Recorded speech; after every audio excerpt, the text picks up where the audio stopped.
I like to take decisions, and I think as a leader you need to take decisions. Not every decision is a good one. You need to take decisions. If no one takes a decision, at the end of the day you are slowing down the business. Right? At the end of the day you need to build something that helps people. When I start something, I want to finish it, and I want to finish it in the best possible way. I don't want someone to shout at me, to put pressure in the wrong way on me, right? I don't want that. So why would I do that with other people? When he jumped on the table and he said something in Japanese, everyone was looking at the translator, right? Like, oh, what is he talking about? Welcome to Sports and Outdoor Mentors. In this episode, I chat with Markus Hupach, the CEO of ARION, a sports tech startup.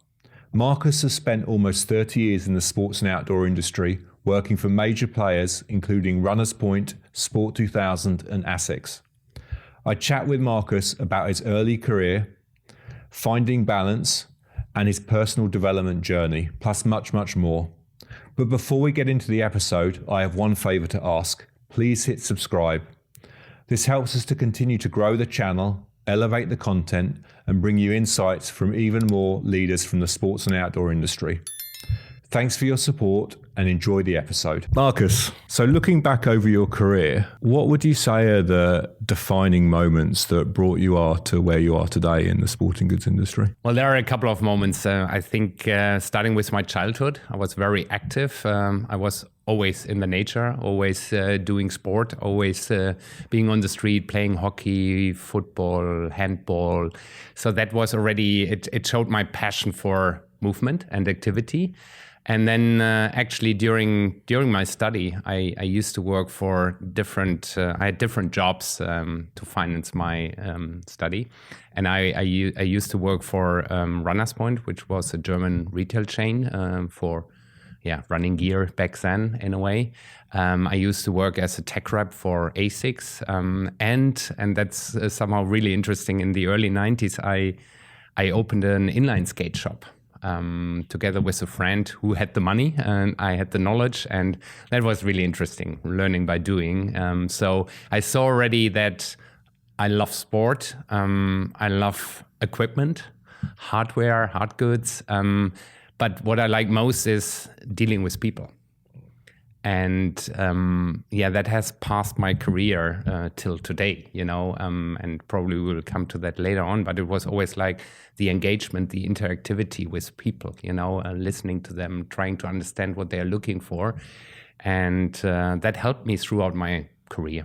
And before your career started, I think you studied initially, actually, you did a master's in science. That's correct. So somehow quite disconnected from what, although maybe a little bit less so now.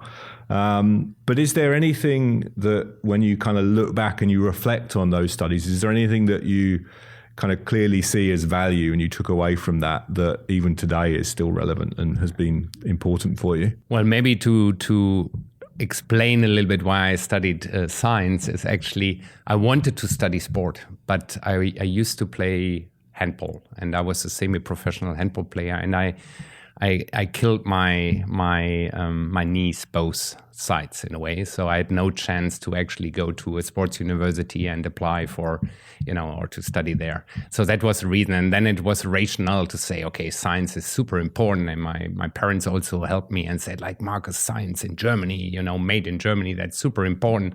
It builds a foundation for you and you can do everything. Throughout the study, I realized, okay, on one hand side, the biggest learning is that I know how to tackle complex challenges and how to approach it and how to find the right approach into solutions. And like I said, throughout my study, I did a lot of sport activities next to it. And I realized, okay, I really want to get a move into sport at a certain point. But it was great to finish it because when I start something, I want to finish it, and I want to finish it in the best possible way. And that's what I did. And I think it was really in the beginning that a professor said, the most important thing you learn is really not the content here, but how to tackle a complex topic, a complex challenge, and how to slice it and dice it into mini pieces in order to get to a valuable outcome. Okay, interesting. Well, I can definitely see and understand the value that that would add today, in considering the let's say, the volatile and complex world we live in today, probably more so than ever. But maybe we'll come back to that a little bit later. I wanted to touch on, you talked there about your early days from a sport point of view and the fact that you played handball at a high level. I assume from that, and maybe I'm wrong, but I'm assuming from that you have a competitive, quite a competitive mindset, competitive spirit. For sure, definitely. That's absolutely true. I played handball for more than 20 years and played ice hockey for 15 years. I'm still playing ice hockey. It's great fun, but yes, there is always the competitive part in it. And I was a goalkeeper actually. And as a goalkeeper, you are, on one hand side, you are somehow on your own, but you are really relying on the team right in front of you, the 6 players in front of you, because without them, you are nothing, right? You're exactly. And for me, of course, after a game when we won, of course, we were super excited and we were celebrating hard. But when we lost the game, I was you couldn't talk to me for a while, right? So I remember that. And when I had a girlfriend, I always told them, hey, I might be somehow different after the match because when we lose, I'm not in the best place, to be honest. So, and that, yes, indeed has helped me on one hand side being a team player all the time, knowing that, well, I can't achieve certain targets without a strong team. Is really important. And I can see that back then, or I could see that back then, but I can see it nowadays as well. And the other piece is, of course, I want to succeed, right? I put a lot of effort into something, but I also want to succeed for sure. That competitive spirit and that desire to succeed, what role has that played in your career? Well, I mean, like I said, at least in the sporting goods industry, I was always more on the commercial side of the business, and I always wanted to succeed. And sometimes the goal back then was a little bit smaller. I wanted to succeed with a customer. I wanted to succeed in a category with a customer. I wanted to succeed in an area. I wanted to drive the numbers up, and that has helped me a lot. But always looking at it from a mutual perspective. So saying like, okay, win-win is probably not a great word. I don't like that anymore. Nevertheless, it's always important to understand what your partner on the other side of the table would like to achieve. And if you understand his or her goals, then you better realize, okay, what does a joint roadmap could look like, and how can we both achieve our targets? And if my partner achieves his or her targets, and I will achieve mine as well.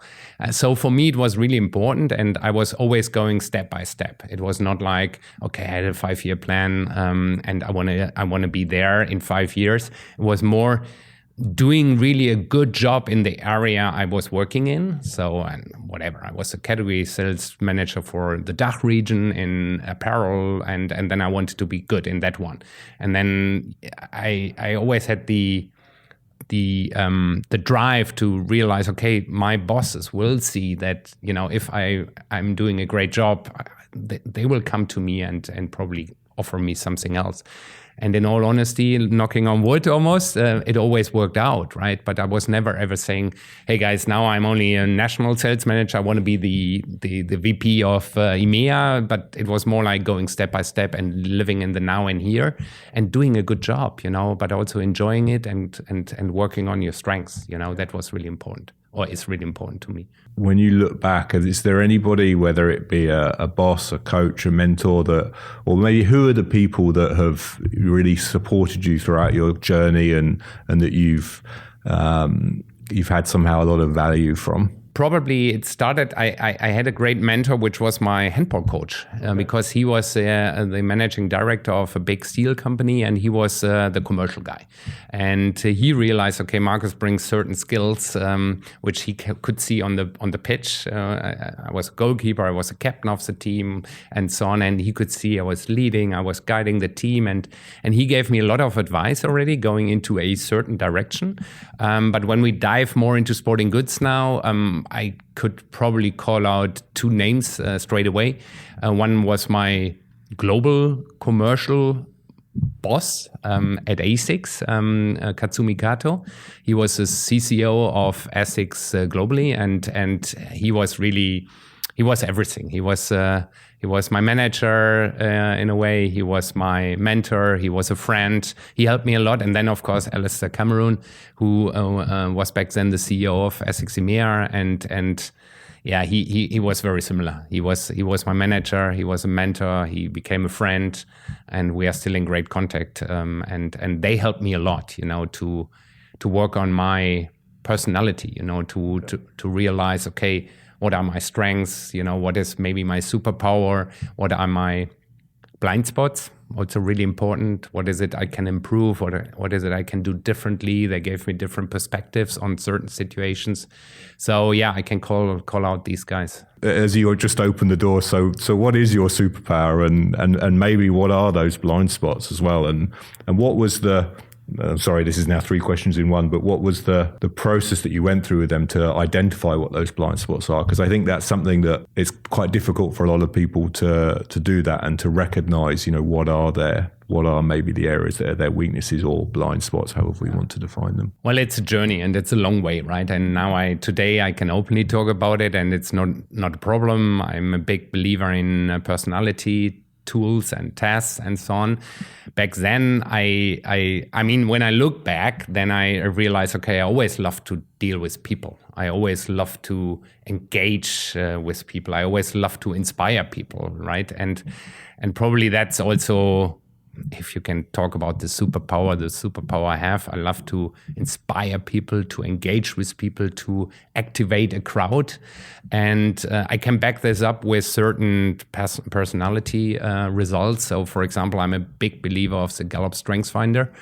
And I'm a great believer of building your career on your strengths, right? And build on that, be aware of it, build on that. And then you work with your superpower, and you are much more powerful and successful rather than working in other areas. And my superpower, like I said, I'm in the Gallup Strengths Finder. My top 5 strengths are win others over. So I love to go into a room with people I've never seen before and engage with them, learn more about them, right? And that's one. Number 2 is communication. So I love to communicate, and here already giving in a blind spot. It could be because I'm so active in reaching out to people and engaging with people I've never seen before. They might feel that I'm superficial, right? That I'm not listening to them. I'm not understanding, and I'm not interested in them actually. So I need to be aware of that and need to realize that. And of course, 3 is empathy. 4 is strategic, and 6 is a doer, right? So really bringing plans into execution and driving it forward. And well, this is something I learned over years, and to be honest, I was always lucky to have a coach on my side. So of course, I spent almost 20 years at ASICS. So ASICS gave me a lot of support in that area. So coach in good and in bad times. So because we all have blind spots, we all have trigger points, and it's sometimes hard, even though you know that you have a trigger point, you can't overcome it. You find yourself in a situation where you feel like, I don't want to be there, right? But I can't handle it. And the work with my coaches always helped me a lot to see it from a different perspective, to work on certain tactics, and yeah, to get into a better place. So, like I said, today it's a journey. Today I'm confident talking about that. I'm also knowing a lot, and I discover every day new stuff. But back then I couldn't really articulate that. It wasn't really clear to me. But yeah, this is, I would say, superpower, blind spots at the same time. And you talked about working with a coach there. Was that something that you personally kind of actively sought out, or was it something that was provided, let's say, naturally in the process through ASICS? Well, probably in the beginning it was offered to me, but after a while I realized that it's really beneficial for me, and I actively asked for it in a way. So I had over a couple of years, I had always the same coach. She, Angela, she knows me quite well, and we had a fantastic foundation, and there was this special spirit between the two of us, and I have to say that helped me a lot in certain areas. That helped me really a lot, also to find my core. So you've worked for some quite prominent names, prominent brands in the industry. So you already mentioned Runners Point, we already mentioned ASICS, and then after that came Sport 2000. But when you look back over your career, is there something that, in retrospect, that you would do differently if you could? That's a really good question. And by nature, I'm a person which is very positive and optimistic and doesn't look back too much. I want to take the learnings from the past, and also where I maybe failed, where I made a mistake, where, is it in the big world? I mean, when I look at my time at ASICS, I do have to say, of course, there were many moments where I could say, like, do I go right or left? But all in all, I really had a fantastic time. I'm grateful that I got into that position where I was at back then, and I also had the chance to live in Japan for a while. It was great. And then, I wanted to learn new stuff, and I realized, okay, I don't know how I was in charge of the go-to-market meeting or sales meeting every season, right? And we had 2 per year, and being on stage, talking to 500 people was it gave me energy, goosebumps, right? I loved the stage in a way. But I realized after probably 20 go-to-market meetings being in charge, I realized, okay, I can't hear myself anymore being on stage, right? So talking to the crowd and trying to activate and push and come on, guys, we can do better, and ASICS is great. So, and I realized, if I can't see myself on stage anymore, how about the audience, right? And then I realized, okay, I want to do something else, and then I needed to do a shift. And I'm not regretting having done that, because for me, it's all about lifelong learning, right? And for years, I've spoken always to retailers and with retailers and building plans with retailers, but I really wanted to understand the other side of the business. That's the reason why I actually moved, and I learned a lot. But again, back to your question, regretting, not really, to be honest. The move to Japan was almost spontaneous, but that was for me an accelerator in a way, right? Because I learned the company from the roots in a way, and that was amazing. There were moments where I definitely acted not professional enough. And why is that? That's because of my trigger points. So one of the biggest, or my greatest value is honesty. And when I realize that people are not honest to me, that triggers something in me. Okay. And then I'm not acting probably 100% professional. Okay. And there were moments where I regret that I reacted in the way I reacted, which wasn't really helpful. Yeah. Nowadays, I can go back to the person, to the team, to whatever, and say, hey, guys, that wasn't professional. And the reason is that it triggered something in me. My number one value is X, Y, and that. Yeah. And in that situation, I felt I wasn't treated in the right way. And that's why I reacted. Well, again, this is now with my experience and probably the age and so on. But in certain situations, I couldn't do that. And I have to say that there were moments where I regret that I've done or reacted like this. Yeah. Yeah, but I think to recognize that and to be able to reflect on it now, I think is very powerful. You've already mentioned about kind of learning being important to you. I think, that ability to self-reflect and be self-aware is very powerful. Yeah, again, also a journey, Dan, right? So it's not that I was able to reflect on that like I can do today, but it's really, all the work I have done over years with coaches, with those tests I did with other coaches, helped me a lot to get there. And I'm very open about that. And I feel it's part of my personality also. It's also being authentic, right? And if the team I work with knows about it, it's maybe also easier to deal with, and yeah, for me, it's really important. But it's painful, by the way, right? So it's painful to see myself. Even though I know I have these trigger points, I couldn't sign now a paper and say I will never come into a situation like that again. It will happen, it will happen because it triggers my values. And but I'm trying to get better. I'm trying to find certain tactics, tools, and ways of overcoming those situations. Am I perfect in that? Not at all. Am I getting better? I hope so. But let's see. Yeah.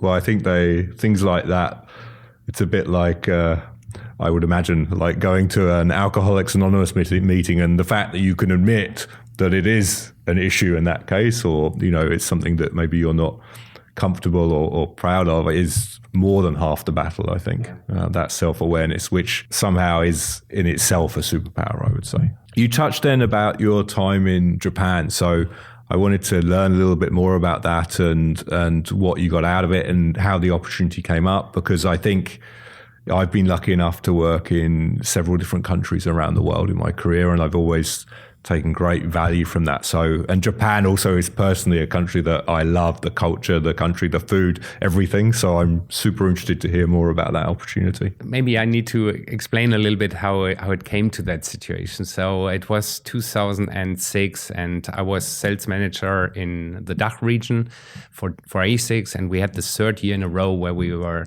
driving double-digit growth. And as an incentive, we brought the entire sales force to Japan. And there was one night we had a dinner in Kobe, Japan. That's where the headquarters is based. And our global CEO joined us. And I was sitting not directly next to him, but there was one guy between us. And the guy between us was actually his assistant. And he was also he was translating everything, because the guy only spoke Japanese. And I was looking for that moment talking to the CEO of ASICS, a global company, because I was a small little, sales manager in the DACH region. And I started talking to him and I said, hey, I'm standing in front of our customers day in, day out, talking about a Japanese brand and the uniqueness and everything. But actually all the knowledge I have is only coming from books in a way. I read a lot of books about Japan back then. And I said, you are sending Japanese colleagues all over the world. They are working in America, they're working in China, they're working in Europe. But how about us, Europeans, Americans, the other way around? How can we learn ASICS from the roots? And we were exchanging, arguments back and forth. And it was funny. It looked like a tennis game in a way because we always needed the translator, right? So it was fun to see. And then all of a sudden, and I'm not kidding, we were sitting in a Japanese restaurant where you take off your shoes, right? So he was our CEO. He was jumping on the table. There was a table with 30 people around it. And of course, we had a little bit of sake and beer and everything. And he jumped on the table and he said something in Japanese. And everyone was looking at the translator, right? Like, oh, what is he talking about, right?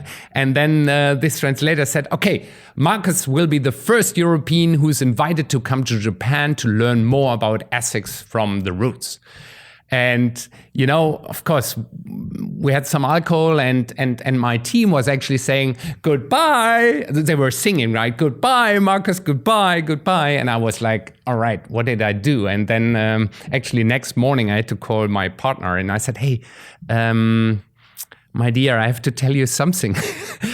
I got invited to work in Japan for a year. And she said, all right, we have to talk.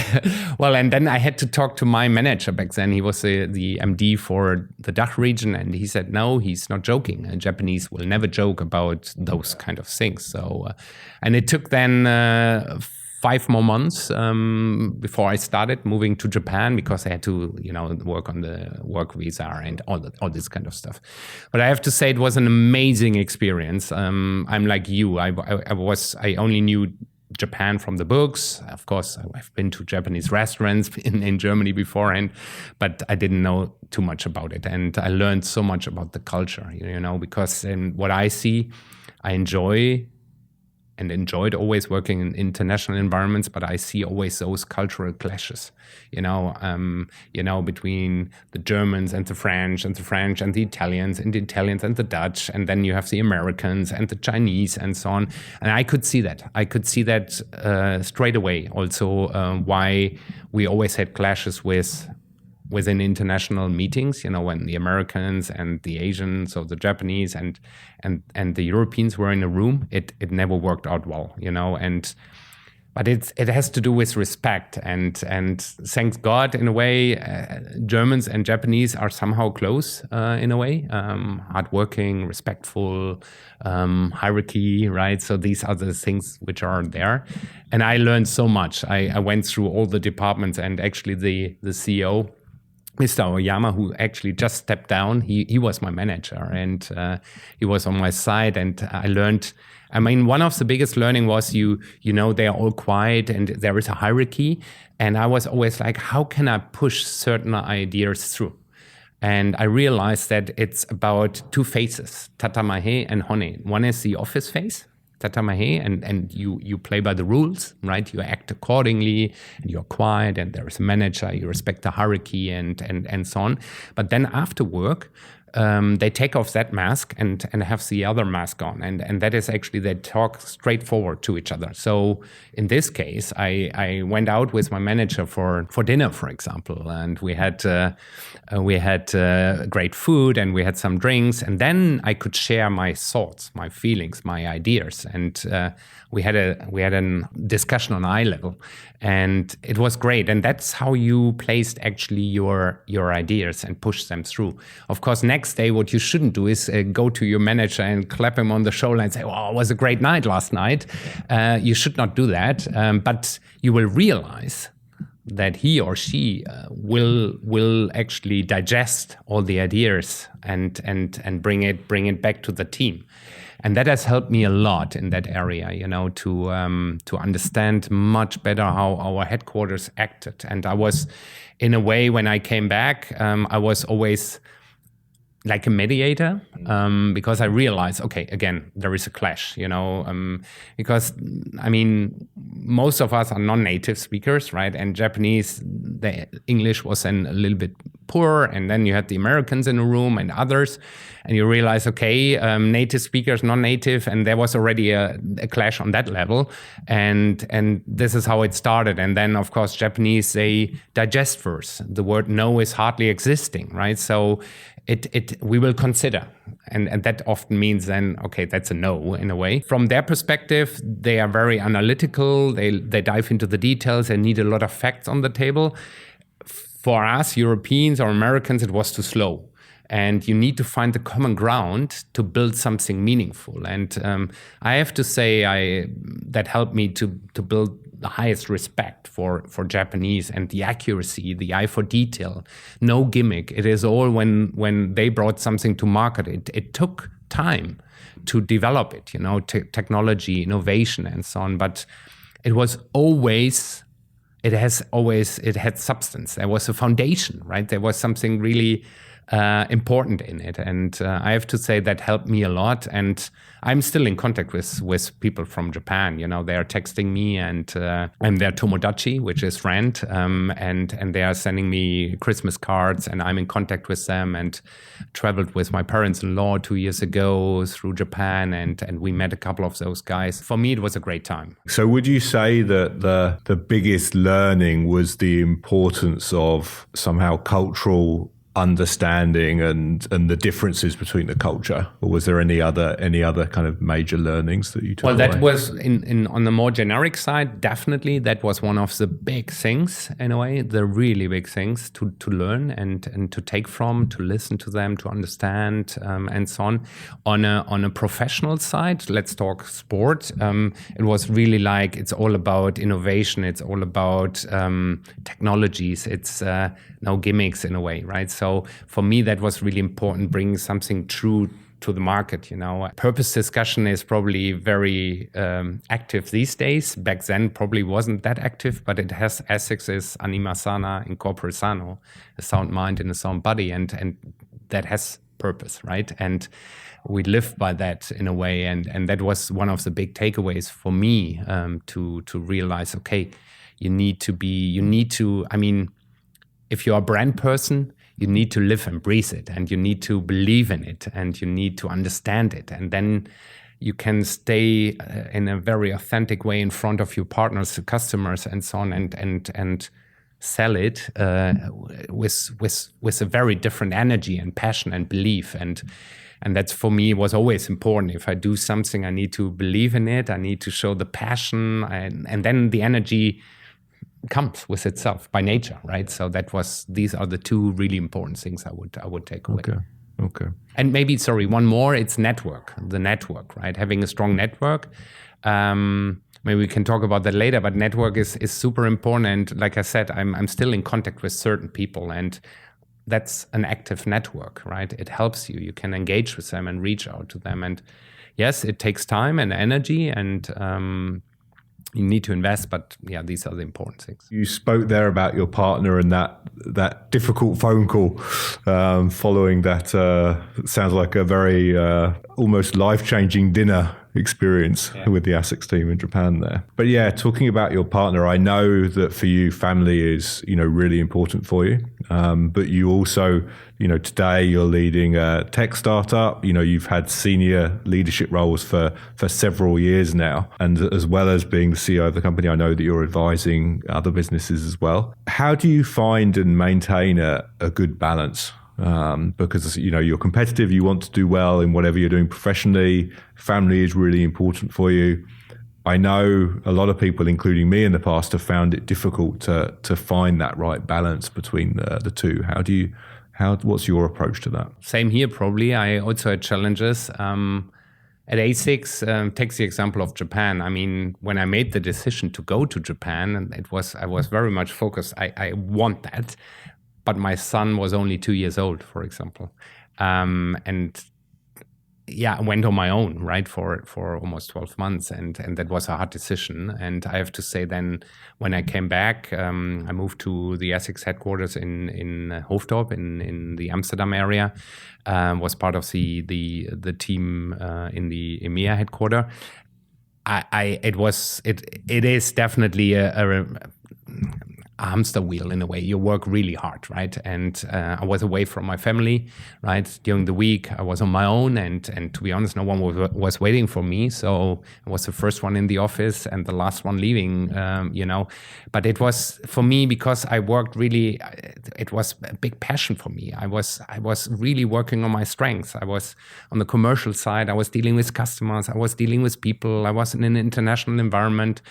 There was so much energy, and I have so much energy that I was not in balance when we talk family. And it took me years, to be honest. And that's one of the big learnings. I was going on a hike with my dad, and my dad was then 75, and he was always hardworking. And in a way, he was my role model, and he was coming up with the things, only hard work pays off, and you need to invest, and so on. And I, obviously did exactly the same. And at 75, my dad retired, and we went on that hike, and we had a good talk. And he asked me about ASICS and how it goes and how is the business and everything. And then I told him again, I need to go to Japan for the quarterly meeting, and we have a global sales meeting, and we have this and we have that. And then all of a sudden he said, "But is this the purpose of life? To work so hard and so much and being away from your family?" And to be honest, then I was in that situation. I was really upset. I was really upset with my dad.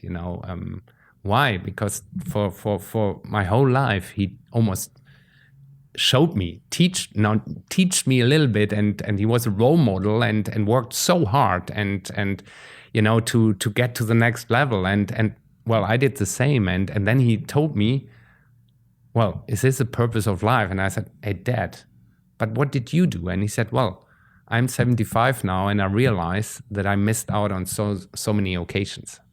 And so did I, right? So I have to say that there was not a great balance in that. Commercial or business-wise, professionally, I was successful, I would say. It was great fun. It helped me a lot, but I missed out on many things with our kids. So, and I was looking into. I realized that, and then I said, okay, I need to find a better balance. Not these work-life balance. You can argue about it. What does that mean, right? So it's more paying greater attention. And one pain point, and actually I was joking with my sons actually a few weeks ago about it. When we went on holiday in summer, we set ourselves some rules. And I said to the boys, okay, what are the rules for this summer holiday? And I remember we went to France and to the Atlantic coast, and they were 8 and 12, I would say. And there was one rule: no mobile phone for dad. Yeah, no. So digital detox in a way. I mean, they were young; they didn't have a smartphone back then. And when I look at it today, right? So that was really a signal. They were waving the flag and saying, "Daddy, we want airtime with you. We want that you are focusing on us." And I never really switched off during holidays, really switched off, right? I was always on emails and checking and being on 3 different time zones, with the Japanese headquarters, with the American colleagues and so on. It never really worked out well. And I had to work on that. And it has changed. And today I love to work. I love to work hard, but it's also that I'm looking much better for mental well-being, right? Saying like sport is for me so important, right? It was always important, and I always did sport, but I was probably more in a rush. Now I need to squeeze in a 45-minute run, right? So I was not really enjoying it, and that has changed. That I know now. Okay, now I wanna meet friends. I wanna meet my family. I wanna do sport. And it can be done. And this is also what I'm trying to tell my team. Right? It's a very young team, a very talented team, a great team, international team. But they see me sometimes saying certain things which I would never have said 15 years ago or 10 years ago. But it's a learning, right? So it's really a learning, and it gets better. Am I perfect in that? Definitely not. And I think when you are in a leadership position, it's a fine line. It's not that easy. But for me, it's not. I'm not sacrificing on anything. I love to work. I love to develop and grow and succeed. And then there are moments where I clearly say, okay, I wanna enjoy. Like I'm just coming back from a Christmas break, and I needed it. I could see my batteries are empty, and we went on a family holiday, and we did skiing. And for me, the mountains, nature, movement is everything, and it gave me so much energy. And our kids, they really, I could see that. They were smiling, they reached out to me, and of course now they are grown-ups, right? So I would say, in a much better place than previously. The difficulty probably is when you work abroad, when you commute, and because at ASICS during the week, I was on my own. I have my own apartment, and then all social life, all family life is narrowed down to maybe 2.5 days, right? So on a Sunday, okay, you need to pack your stuff again. And, I could drive to Amsterdam, but it's a different life. You touched on there a little bit leadership in the team and your team today. As a leader of a business, what do you think is your or the most important role for a leader? So nowadays, again, disclaimer, it was really a development process for myself, right? So from a colleague to a manager to a senior leader and so on, it's a journey. And I can tell you, I regret I made a lot of mistakes, right? Micromanagement and all this kind of stuff. But nowadays, for me, it's really empowering the team, supporting the team, making sure that the team can really flourish, can grow, and can work on their strengths, right? So that I'm actually just in the background and trying to support them. So the question for me, how can I help you then, is one of the most important one, right? So when I have one-on-ones actually every week with my direct reports, they have 90% talking time, I have 10%, and I'm actually only asking what support do you need from me? How can I help you? Right, that's for me more important and most important actually. And then of course another one is of course being inspirational, being the inspirational leader, giving them a direction, giving them also security, and especially in the world we live in nowadays, right, where it's vulnerable, it's changing a lot, and one crisis is coming over the next one. So and you need to give them some security. And that's for me really important as well. But then also, there are a lot of things: communicating, transparent, clear, living by your walk the talk, right? So that's really important. They need to know with whom they deal with, what are the values of the company. Is he living by the values? How is he supporting me? It's a very complex thing, because you need to, on one hand side, you need to make sure that you're also successful. On the other hand, you wanna grow the team, right? And you want to make sure you have a complementary team. So it's very complex, but I love and enjoy it a lot. I clearly see that as one of my major focus areas here. And again, it's a learning process, right? So having complementary people in your team is actually a no-brainer, but it's not standard, right? And in the old days, when I recruited people, I looked more for mini-me's. Nowadays, I know this is completely wrong, right? So you need to find people with complementary skills. And then over time, I hired people I really realized, okay, they are ticking all the boxes and they have all the strengths which I don't have, I'm not good at, but I need them. Right, so because I'm maybe creative, I'm a driver, but going into all the details, I need then people on my side who are saying, okay, Markus, great idea, but let's evaluate, let's check, let's do the detailed check if this really makes sense, or how can we actually roll this out. This is all part of my leadership style. I call it positive leadership, because I feel that this command and control, the old style, doesn't work anymore. And it's really trust and empower. And it does not mean you are really a loose manager, right? But you are acting differently, and you appreciate things. You see success stories of individuals. You see people. People want to be seen. They want to be taken serious, and not just as obstacles or so. Do you think that you use the word there, the kind of the old style of command and control from a leadership point of view? Do you think that change in leadership approach, and I think we have to be a little careful here, because I think there are probably still quite a lot of people that actually do still lead in that way. But I also agree that on a macro level, the aim, the desire for many people is to be more inclusive in their leadership and more supportive. What's driven that change, do you think? Is there something is it that leaders are adapting to the world, or what's kind of driven that change? And is it being driven by just the fact that people like yourself are realizing that actually, in retrospect, this isn't necessarily the best way to get the best out of my team? It's a very complex question. Try to answer it in certain ways. The first thing for me is, I always say, treat people the way you want to be treated. I don't want someone to shout at me, right? To put pressure in the wrong way on me, right? I don't want that. So why would I do that with other people?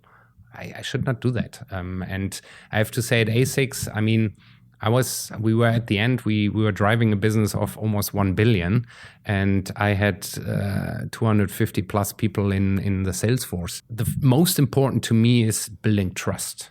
You need to build trust in a team, and you need to build trust with your people. And then based on that, if you have a very trustful relationship, you can also have an argument with them. You can also challenge each other, right? You can work on that. But if trust is not there, it doesn't work.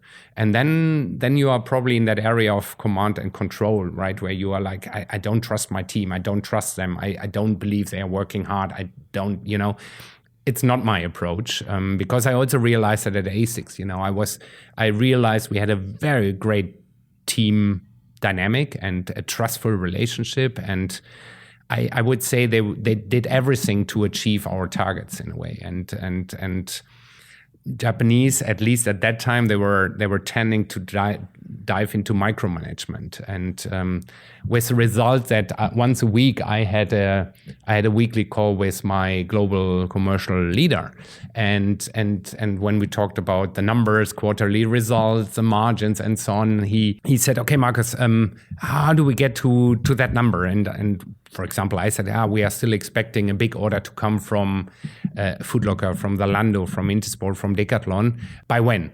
I said, probably next week, Wednesday. All right, next week, Wednesday, he called, right? So, and I mean, I was a senior leader, and now I could argue and say, like, didn't he trust me, right, back then? Not sure, but it did not help me to perform better, right? Because I was giving everything to push certain results and numbers. And that's what I see nowadays as well, I see that command and control still happening a lot, and I'm not finger pointing and saying, hey guys, you are wrong, I'm right. Not at all. I mean, probably they are really successful in that area still. It's not my style, and I'm not a believer in that. And of course, generations have different perspectives there. But at the end of the day, I always say I worked in family business, I worked in corporates, I worked in mid-sized companies. Now it's more startup, scale-up. It's all about people, and they have the same needs. It doesn't matter how big the company is. They want to be seen, they want to be treated in the right way, they want to act as a team, they want to trust each other. That's really important. And I think the whole generation bashing doesn't make sense in that context of leadership. They don't want to work anymore, and I don't believe in that. I see that also from older people, that they want to be treated in a different way. They want to see some incentives, they want to, whatever it is, different work-life balance, more hybrid work, whatever it is. I think the times are changing. And back to your question, when I talk to my dad, he's now 86. When he talks about his dad, you can see that there are different leadership styles, right, over generations.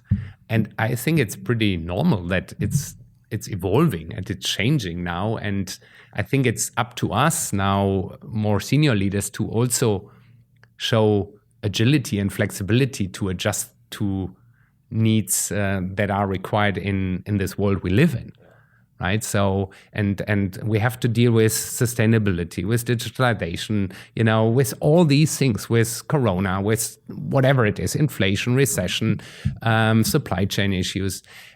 It requires agility, and of course, often you dive into your comfort zone and you feel like, oh, I'm most successful in that area, and that probably works best for a lot of people. But I'm not a great believer in that. And for me, an NPS, eNPS tracker, for example, employee net promoter score, is very important, because only if the team is the environment is positive, then we can really perform all together. If it's built on threat and everything, I don't believe in that, and it will come more and more and more. And spend time with the team, right? So that's my mantra: spend time with the team, show interest, take them serious. That's very important to me. You mentioned there that one of the, let's say, macro trends, or not, it's not a trend, need is kind of the digital transformation. And today you're leading a sports-tech startup. So obviously that business is not about digital transformation because it's digital native. I mean, it was digital from the start. But what about yourself? What's that kind of, your own digital transformation journey that you've been through? Because I would imagine it's had to probably accelerate quite a bit in the last 12 months or so. Indeed. I mean, during my study, when I studied science, I learned coding. C+ was the language back then, but I did never use it afterwards anymore. So I was digitally savvy in a way. I was always interested. I'm always interested in those, let's say, new technologies and trends in a way. But of course, when we talk now about sports tech, I mean, we are deep tech sports tech startup working a lot with neural nets, with algorithms and so on. I mean, that is really a level higher, right? And for me, again, the hashtag lifelong learning was important when I left ASICS. It was important when I left Sport 2000. And every day I learn something new, to be honest. And for me, the question is always, on one side, what can I add to the business? And what can I learn as well? And for me, I'm surrounded by great talents, tech talents, right? Who studied that area and who are able to quickly develop algorithms and build a neural net and bring that together and so on. So it's amazing. It's more, my part is I'm learning, listening to them, and I have no problem to stand in front of them and tell them, hey, this is an area I don't know. This is not my field of expertise. Of course, it in the old days people could say, oh, that's a weakness, right? As a leader, you need to know everything, but I don't believe in that. I mean, it's too complex to know everything, but it's more important to have the right people in the place and maybe to ask the right questions. Because as a tech expert, you are maybe very much focused on your little piece, but you forget, okay, what's your consumer? What's the benefit for the consumer, right? What does that look like? And that's when, with the right questions, you can get to that place. And well, it's funny. I mean, you brought it up, my digital transformation, and ASICS, when I was the commercial lead, was 95% wholesale driven. And then there was this huge trend coming direct to consumer. And I was able, in the very beginning, to build the very first ASICS web store. That was 2009 in a way. But then I progressed my career more on the wholesale side, dealing with all those global strategic partners and so on. And when you talk to people, we need expertise on the digital side. We need this e-com, right? So, and I always said, so what does that mean? Expertise. And well, this is now 3 levels higher, right? That's far above everything we talk e-com in a way. But it shows you need to develop these logic around, okay, how can you connect all the dots, right? So, how do you bring the physical world with the digital world together? How can you build APIs and so on to connect the dots of our system, for example, with CRM systems or ERP systems?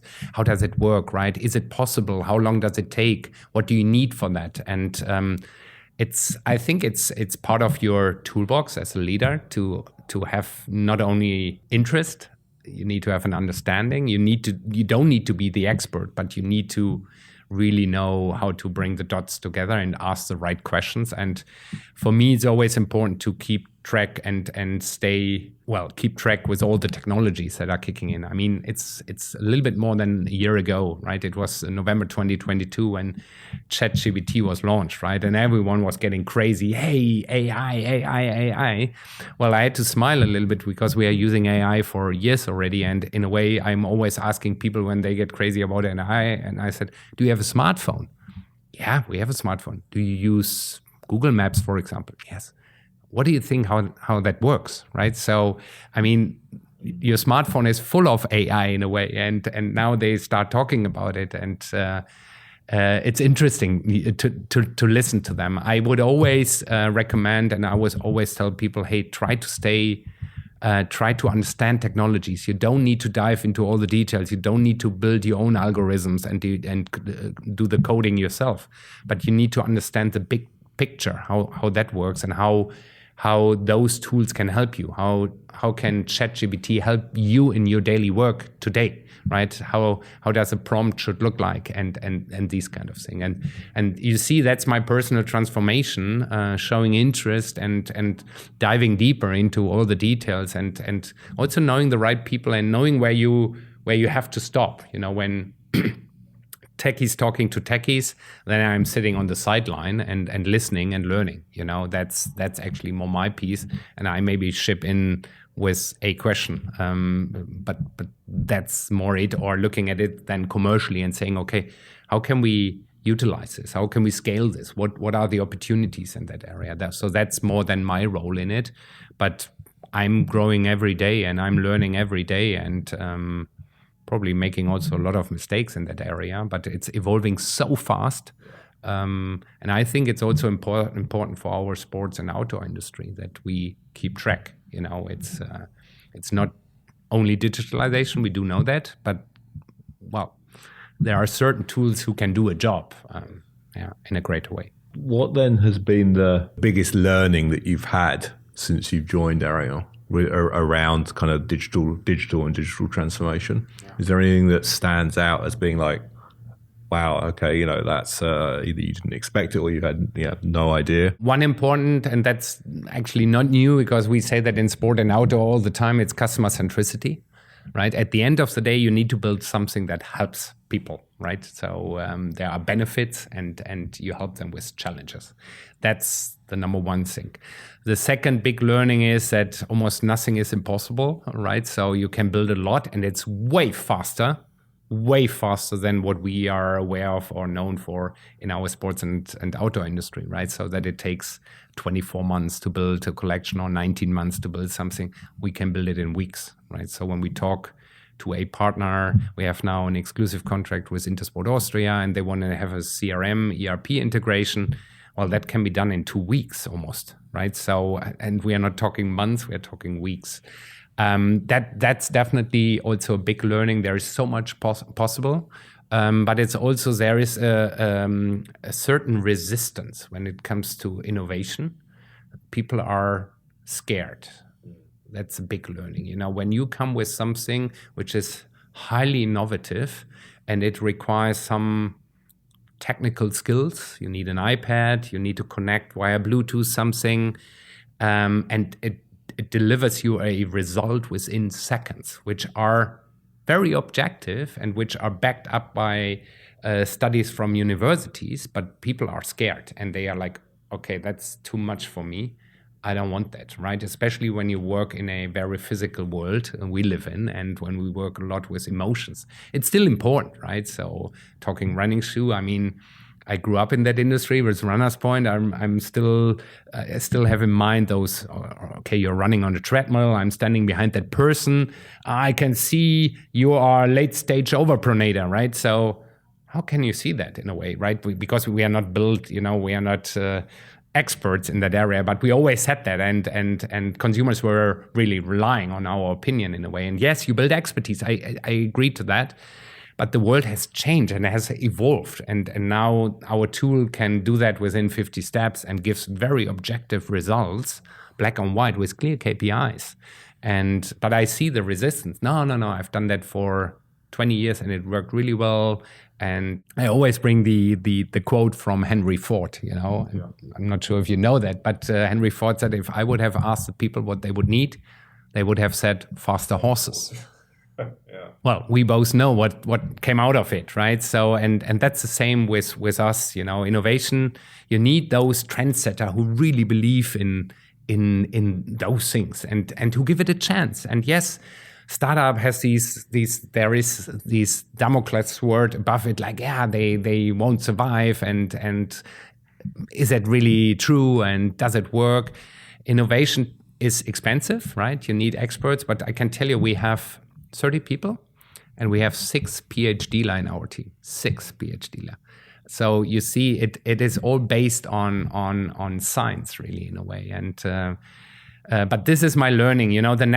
My network, which I have built over years, helps me to open doors. But of course, they would not say, Markus. They will say, yes, Markus, you can present it, but they won't give me the order straight away, of course, because there is resistance, there are other people involved and so on.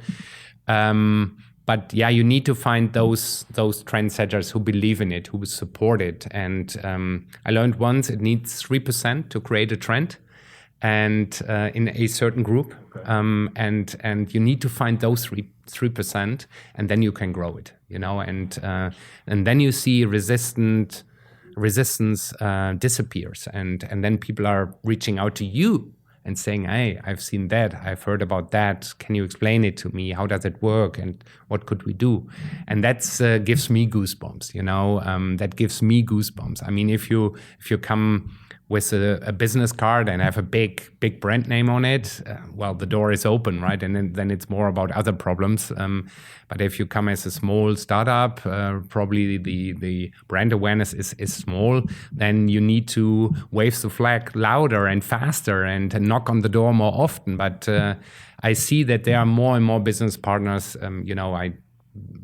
building their business on innovation and new technologies, and I think it will stronger not only because of ARION, but kick in other areas as well. I mean, you see that in professional sports, how Sports+Tech is evolving, right? Fan engagement, fan experience will grow fast. You see already on Twitch that certain, beach volleyball games, consumers, right? People who are watching, they are actively engaging with the players in a way. They are actively taking part in that. And it will come rather sooner than later in other areas as well, and probably the American sports like NFL, and they are further ahead. It will come, and even announcements like what the referee has to say about a certain penalty, that is part of fan engagement, right? And it's only a starting point. You touched on their network, and I know that for you, network is important and you're very active and very engaged in your network. I guess the answer maybe here is somehow obvious. Do you want to kind of explain a little bit why it's so important for you and why you are so active? Because I know you give a lot back as well to your network. So what's the driver behind that, and why is it important for you? Well, in the beginning, when I was young, I talked about that I love to engage with people. I love to meet new people. I love to learn about people. I love the story of life. I listen to you and I want to learn how you progressed in your life, with the ups and downs. So that's already the passion for people. I'm interested in people. And then, of course, you build your network. I love to communicate, so I love to engage, I love to learn. That's a starting point, and then you realize, okay, the network gets stronger, and for me it's always built on true values, right? It stays as it is. Last night I was driving back from Eindhoven, where the ARION headquarters is based, to Cologne, and I was on the phone with Markus Hupach. He's a former CCO of Intersport International. I worked with him together for more than 20 years, and he just retired actually 6 months ago, and we had a good chat, and I keep that network alive. And for me, it's not about, okay, I need him to succeed in that area. No, it's because I'm interested in those people. And I don't know if you know the author, Adam Grant. He has a book, Giver and Taker. I don't know. I didn't know him as an author. I follow his stuff online. Yeah. And he has he brought a lot of books to market. Okay. And one is called The Giver and the Taker. Okay. And I see myself as a giver. I like to give. If you need something where I can help you, I'm happy to help. And I am not expecting anything in return straight away or anyhow. So for me, that's what it is. And if I can help, it doesn't take much, right? So if someone asks me for a favor or something and I can really help, then I will do so. I'm more than happy. I have to say my network is sometimes also changing. So I also realize if there is only a taker in my network, then I probably won't spend too much time with that one. When I realize they are only utilizing me and using me, that's not me. But overall, I'm a great believer in network, and for me, it's very natural. It doesn't take a lot of energy. Like I said, communication is key. I get a lot from them. I learn a lot from them. I ask for advice. It doesn't matter how old I am. I always also need advice in certain areas because I find myself in new situation I've never been before. And then I want to learn from someone who has been in such a situation. And that's really important to me. And I keep it alive. And I know that some of my friends in the old days always said, you and your network, you drive me crazy. And I said, well, I enjoy it. For me, it gives me energy, right? So I get energy out of people, and that's important to me. And what role do digital tools play in that? I mean, you gave just then the classic example of a 30-minute phone call with Markus when you're driving, which I think many of us do when over our careers, we've spent a long time in cars. But what are digital tools now playing a role, or what role are digital tools playing a role now in your network? Well, social media is, of course, a big one, and LinkedIn is probably the platform to be, at least for me, I have to say. You will always find people who are just stealing your time, right? But it's up to me to decide, okay, how much time do I want to spend with certain people and how much time do I spend with others or not on social media. But social media is really important to me, to be honest. And the way of communicating has changed as well. Of course, nowadays, I mean, in my team, we have the whole Microsoft environment and Teams and so on. We use Slack, but we also use a lot of WhatsApp in a way for quick engagement and exchange programs. But for me, it's fundamental to also test new tools, right? So sometimes new social media tools are popping up, and then you realize, okay, that's not for me. That doesn't make sense to me. Instagram actually released a kind of X, so Twitter tool. And you need to define, okay, what is a communication tool for you, right? Because otherwise you get crazy and you get 10 times the same message from different sources. If you use TikTok or kids Snapchat or Insta or LinkedIn, whatever it is, for me it's also I need to funnel it into something, and LinkedIn is probably the platform, and that's maybe a surprise to you, but I often still pick up the phone and say, hey, let's quickly discuss. I mean, you saw me earlier this morning. I was talking to one of our big partners. I think the whole email dilemma is a big one. You know, at ASICS, I had a few hundred per day. It was crazy, and you could never answer that. And you know, like you were always on CC and you couldn't follow up. And anyway, and it's still the case today. You know, I always say to my team, hey, don't believe you send an email and you push a to-do into someone's garden and they will pick it up immediately. If you urgently need something, or you need a quick response, or you need just an information or something, pick up the phone maybe, all right? Or go on a Teams call or whatever it is, right? So, I mean, how many percent is it? 60% of emails are understood in the wrong way, and this is creating a lot of trouble, and it's getting worse and worse and worse, right? It's like a hurricane always, and I think picking up the phone and having a chat is important.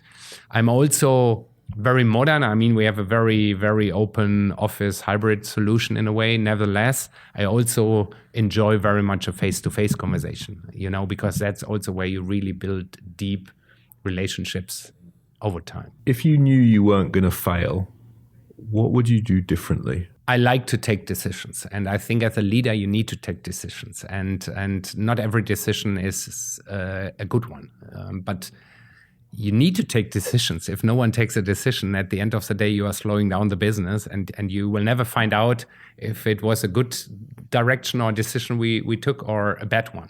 So that's really important, and I'm probably sometimes too fast to make a decision.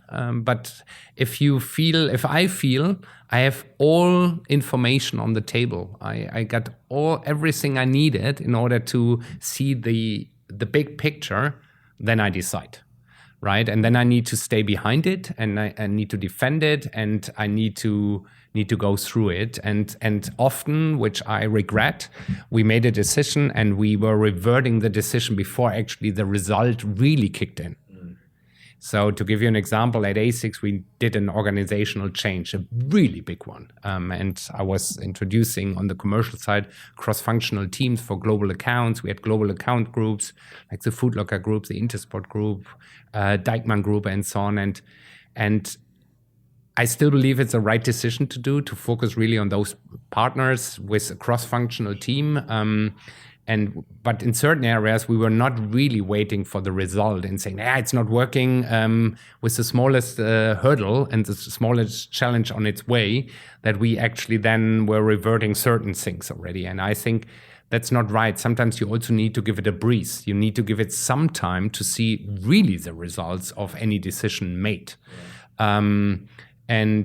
Yeah. Like I said, I mean, if there is a tough decision in the old days, I always made everything up with myself. So I define, especially also in private life, I was like, no, okay, I know myself best. But that has changed. So I'm reaching out, I'm asking friends, I'm listening also sometimes to people who don't know me well, right? Because they often give the best answers, right? The most neutral ones. And that's the same with business, that you then decide and say like, okay, let's go. We have everything on the table. We have the hard facts. We have analyzed certain areas. We heard every person around the table. We reached out to externals, and then we made a decision. Yeah. Is it always successful? Definitely not. What's your favorite piece of sports or outdoor gear? And You're not allowed to say anything to do with ARION. No. I'm really addicted to high performance outdoor gear, right? So, and I just came back from a ski trip, and I have a couple of great outdoor gear in my closet, and actually 3 different sets, and they are all really, really expensive, to be honest, but they are also really, really good. And some of them I have already for a couple of years, I love really a hard shell outdoor jacket and the right outdoor pant with it, which is perfect to me. I love it. It's lasting for years, and it's still waterproof. It's helping me to fight all the weather conditions out there, and that's amazing. It really depends on the time, right? So skiing outdoors is one thing. I actually 3 years ago I bought a couple of new touring skis to do that. I love them. I play ice hockey twice a week, if possible, timing wise. I love that gear. But of course, I'm also running. I mean, it's not a big surprise, right? When you used to work for the running brand, I finished a couple of marathons, and I don't know how many pairs of running shoes I have in my closet. And my wife is always shaking her head and saying, hey, how many shoes do you want to run? But I love it. And I'm like a little kid, now we are sitting here in a showroom, and when I see a new season coming, and I see new gear, I want that, right? I want that. And of course, it's nowadays with my age, I know sustainable. It's not really sustainable to buy always something new. But I realized actually during the last ski holiday, my ski jacket had some, there are some areas are broken, and I really want to approach this brand, and I don't want to know the brand and say if they can repair it, because it's still in a great shape after years, and I just don't want to throw it away. Either I give it to my sons because they have similar size like me, or I keep it, and that's what I like. So I can't bring it down to one piece, Dan. I'm very sorry. I'm very sorry. I mean, I could talk about my mountain bike and everything and whatsoever. It's too much. It's not one piece. What book would you advise somebody to read that is interested in having a career and developing their career within the sports and outdoor industry? Well, for me, it's not really about sports and outdoor, but it's more about international environments. And I'm a big fan of The Culture Map from Irene Meyer. I love it. I really love it. And I have read it a few times, and I always pick it up again, when something new kicks in. That is definitely a recommendation if people love to work in international environments. And it's not only about the nationality. I know it's the personality and the company culture, but it all comes together. And in that book, it's very lively explained in a way.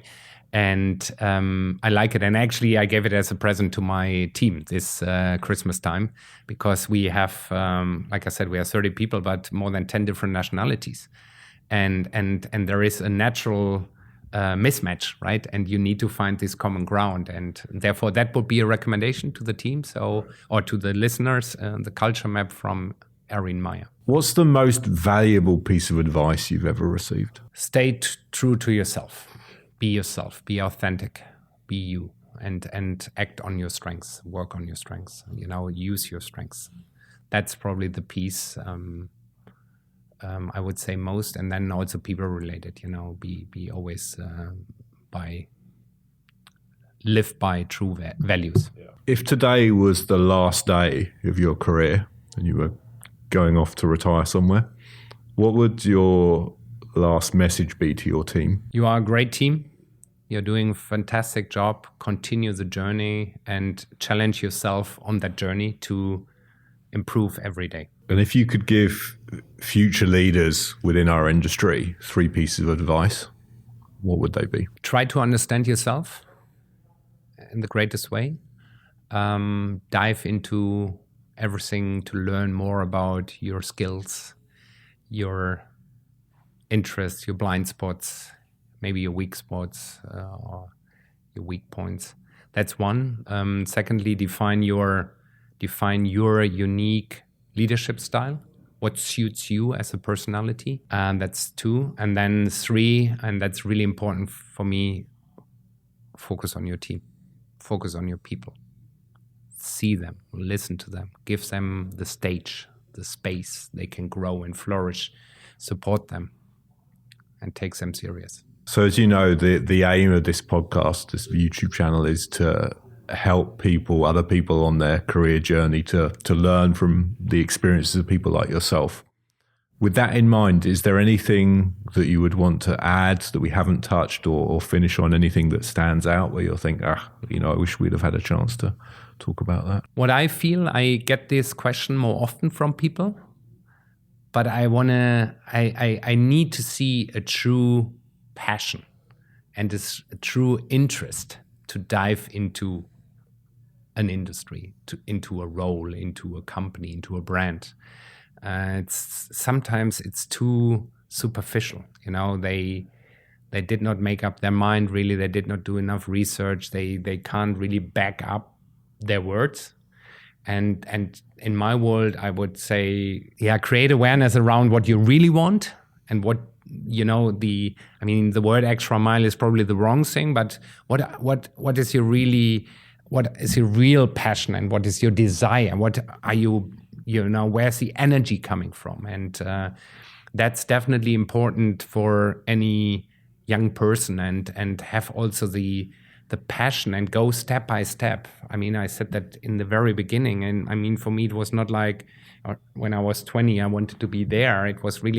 It was step by step and saying, okay, I want to do a good job in that area, and then I can do the next step, and then I can do the next step, and so on. And that's for me most important. And that's also what people or the young generation or others who want to dive into that area should look into, and then build a very good, valuable network, of strong people. Give and take. Important. Perfect way to end. Thank you very much, Markus, for your time and sharing and being so open. I really enjoyed this chat, and hopefully that our audience will do so. But thank you for your time. Thank you very much, and all the best for the future. Thank you. I hope you enjoyed the episode as much as I did. We love to read your feedback, so please leave your thoughts in the comments below. Thanks again for your support. See you soon, and don't forget to subscribe.